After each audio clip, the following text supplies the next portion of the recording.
aad baan u taageersanay dawladda qatar wixii ka dhabeeyay islaamnimadii iyo walaalnimadii caalamkii maartay ku xarroonayeen ragii maanta inay la dhuntaan ilaahay yiraahdo waa Morocco iyo Faransiiska runtii anigu caawa taageersanahay Morocco taageersanahay saddex jeer marka siyaasadda laga yimaado habeenka caawa waxa ciyaar adag dhex maraysa xulalka Faransiiska iyo sidoo kale Morocco Liban Maxamed Abi ciyaarta caawa runtii waxa hal kulan baa la ciyaaray oo final loogu baxay naadiga taageersanay Argentina xalay u baxay maxaa la yiraahdaa finalka caawana waxa sugeynaa hadii ilaahay yiraahdo waa Morocco iyo Faransiiska runtii caawa taageersanahay Morocco taageersanahay saddex jeer baa taageersanahay mar waa niman islaama marna waa niman afrikaana marna waa niman aynu عرب أو يروح بدر الجو ويجي عرب الشيء قديم بكرش. هذه. بقى إن مراكو أديات بيلوت هاجر سنة هاي إن شاء الله تعالى وحرجين إن هنا عاو بليستان.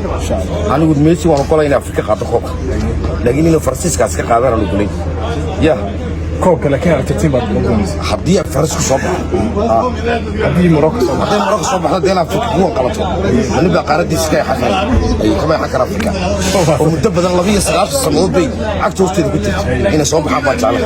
ويكون كادوك ما تدوم كوي يكبت كليات.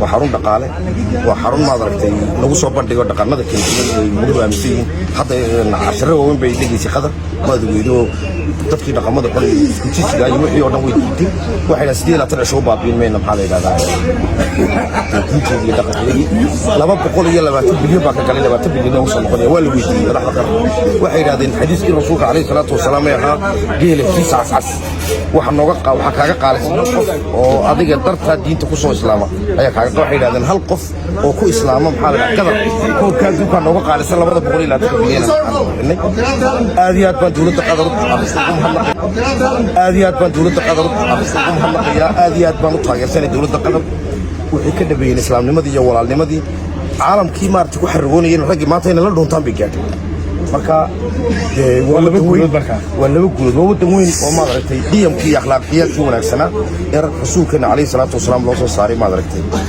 maanta ifkoo soo saaray dhaqanka xunna halganka ku bilaamay ee maanta ka bilaamay qadar waa kii lagu tirtiriyay insha Allah taala aad iyo aad ma sadaqaysan xawlaad thank you